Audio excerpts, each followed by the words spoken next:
آج جب ہم بات کرتے ہیں کہ جتنا بھی ایک لفظ بولا جاتا ہے کہ برین ڈرین کی ہم بات کرتے ہیں، اور آج کل کے جو یوتھ ہے وہ اپنا فیوچر باہر دیکھتے ہیں، تو آپ اتنا ایسے انسٹیٹیوٹس میں پڑھ کے آپ کو کیسے لگا کہ آپ کا فیوچر پاکستان میں ہے؟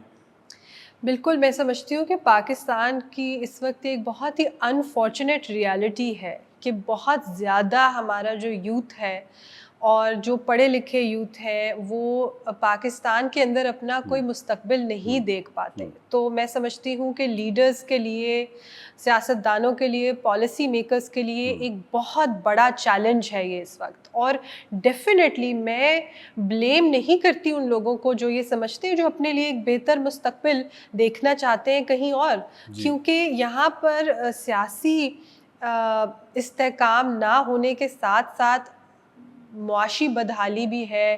بہت ساری ایسی چیزیں ہیں جس کے ساتھ یوتھ ریلیٹ نہیں کر پاتے. وہ چاہتے ہیں کہ ان کے پاس ایک سیف سیکیور جگہ ہو، جہاں ایسی سڑکیں ہوں جن پہ وہ چل سکیں، ایسی پبلک اسپیسز ہوں جہاں پر وہ پبلکلی ایگزسٹ کر سکیں. تو ہمیں بہت زیادہ اس چیز کے اوپر سوچنا پڑے گا کہ ہم کس قسم کا ملک بنا رہے ہیں. اور جیسا آپ یوتھ کی بات کریں، ہمیں پتہ ہے پاکستان میں ایک یوتھ بلج ہے، 65% ہماری پاپولیشن ہے.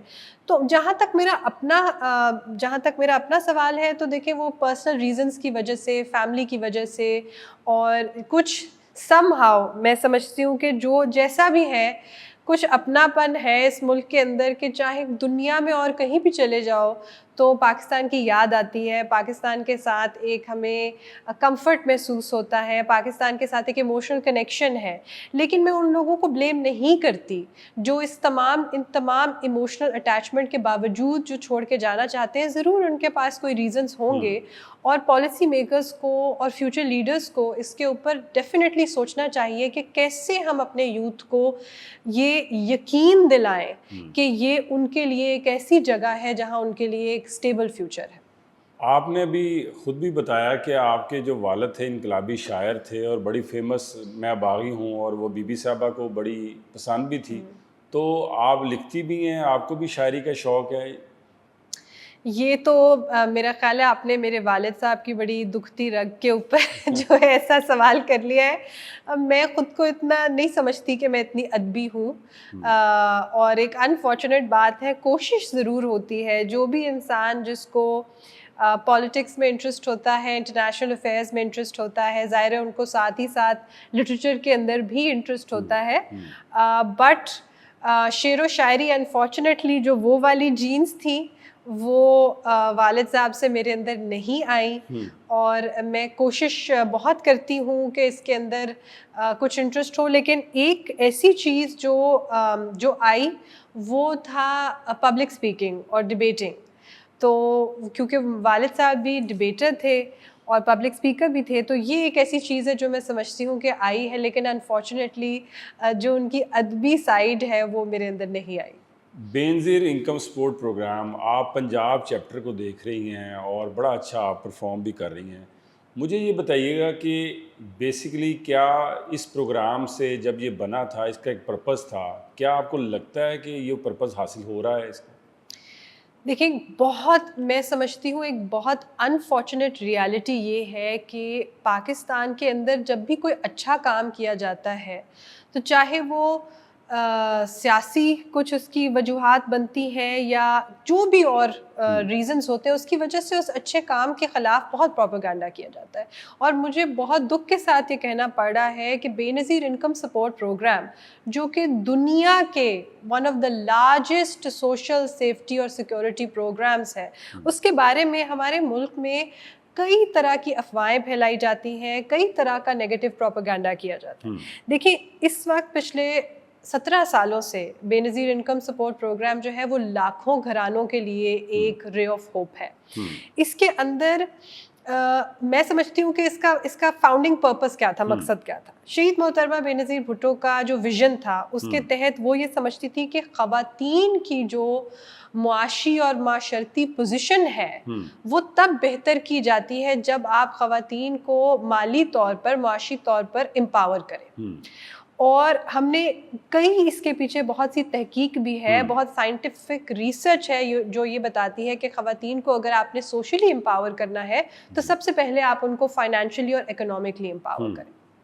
میں سمجھتی ہوں یہ ایک انقلابی منصوبہ ہے جو اسی انقلابی سوچ جو شہید محترمہ بے نظیر بھٹو کی تھی اس کو جب اس کو عملی شکل میں جب پریزیڈنٹ آصف علی زرداری اس کو لے کر آئے تو the fact کہ خواتین کو گھر کا سربراہ سمجھ کر یہ کفالت خواتین کو دی جاتی ہے یہ ایک انقلابی سٹیپ ہے. کیونکہ خواتین کا معاشرے میں انویزیبل ہونے کا ایک سب سے بڑا ریزن یہ ہے کہ ان کو اکنامکلی امپاورڈ نہیں سمجھا جاتا اور ان کو گھروں کے اندر وہ اہمیت اسی وجہ سے نہیں دی جاتی. اور اسی وجہ سے آپ یہ دیکھیں کہ خواتین کی ایک شناخت جو ہے, جو ایک بیسک شناخت ہے, جسے جو شناختی کارڈ کے طور پر, یعنی جو آپ کی لیگل آئیڈینٹی ہے, بنیاد ہے آپ کے تمام حقوق کی, لوگ خواتین کے شناختی کارڈ نہیں بنواتے تھے. جب اس پروگرام کو خواتین کے شناختی کارڈ کے ساتھ لنک کیا گیا, میں سمجھتی ہوں یہ ان اٹ سیلف ایک سائلنٹ ریولوشن ہے پاکستان میں. دیکھتے ہی دیکھتے ہم نے یہ دیکھا کہ لاکھوں خواتین جو ہیں وہ شناختی کارڈ بنوانا شروع کی. اس سے کیا فائدہ ہوتا ہے؟ جب بھی آپ کسی مسئلہ آپ کو کوئی درپیش ہوتا ہے, کوئی لیگل پرابلم ہوتا ہے, آپ کے ساتھ ڈومیسٹک وائلنس ہوتی ہے, ہراسمنٹ ہوتی ہے, کوئی لیگل چیلنج ہے, آپ کا کوئی انہیریٹنس کا, وراثت کا مسئلہ ہے, جب تک آپ کے پاس شناخت نہیں ہو, آئی ڈی کارڈ نہیں ہوگا, دیٹ مینس کہ ریاست کے لیے آپ ایگزسٹ نہیں کرتے, آپ انویزیبل ہیں. سو جو پہلا انقلابی قدم کہ انویزیبلٹی سے خواتین کو ویزیبل بنانا تھرو شناختی card, through I D card, by making women heads of house holds, گھر کا سربراہ بنانا خواتین کو, میں سمجھتی ہوں یہ ان اٹ سیلف ایک انقلابی قدم. سب سے پہلے تو ہمیں یہ دیکھنے کی ضرورت ہے. نمبر 2 دیکھیں, نمبرز ہیں. لوگ جو مرضی کہیں, نمبرز ہیں ہمارے پاس انٹرنیشنل رپورٹس ہیں جو یہ بتاتی ہیں کہ اس پروگرام نے نہ صرف خواتین کو اور ان کے گھروں میں جو ہے وہ ایک انکم سپورٹ جسے کہا جاتا ہے کہ جو انکم ان کے پاس ہے اس کو سپلیمنٹ کرنے کا طریقہ دیا ہے, بٹ بہت سے لوگوں کو یہ نہیں پتا. اس کے ساتھ ہی ساتھ تعلیمی وظائف کا ایک پروگرام چلتا ہے, یعنی کہ جو خاتون جس کو بے نظیر انکم سپورٹ پروگرام کے پیسے مل رہے ہیں اس کو ساتھ ہی ساتھ بچوں کو اسکول بھیجنے کے لیے ایک سٹائپنڈ بھی ملتا ہے. اس کے ساتھ ہی ساتھ بے نظیر نشو نما پروگرام چل رہا ہے کہ یعنی کہ وہ خواتین جن کے جو پریگننٹ ہیں یا جن کے بچے پیدا ہوئے ان کے انفنٹس کے لیے جو ہیلتھ کیئر کی سپورٹ ہے وہ ساتھ ساتھ ملتی ہے. ابھی حال ہی میں ایک سٹڈی کے مطابق چائلڈ سٹنٹنگ کے اندر ایک میسو ریڈکشن ہوا ہے. آغا خان نے ایک سٹڈی کی ہے جس کے اندر بے نظیر نشو نما پروگرام کو انہوں نے ورلڈ لیڈر تسلیم کیا ہے ہیلتھ کے اور سٹنٹنگ کم کرنے کے حوالے سے. تو ایبسلیوٹلی میں سمجھتی ہوں کہ مقصد پورا ہو رہا ہے. بہتری کی طرف ہمیں لے کے جانا چاہیے, ہر جگہ بہتری کی گنجائش ہے. اور جو ہمارا یہ ابھی پروگرام شروع ہے بے نظیر ہنر مند پروگرام, وہ بھی بالکل اسی مشن کو آگے لے کے جانے کے لیے کہ اب ہم ان کو مزید خود مختاری کی طرف لے کر جا رہے ہیں. اسی لیے ہم بینیفیشریز کے بچوں کو ہنر سکھانا چاہتے ہیں تاکہ وہ خود مختاری کی طرف جائیں اور ان کی مالی حالت کے اندر ایکچولی ڈفرینس آئے.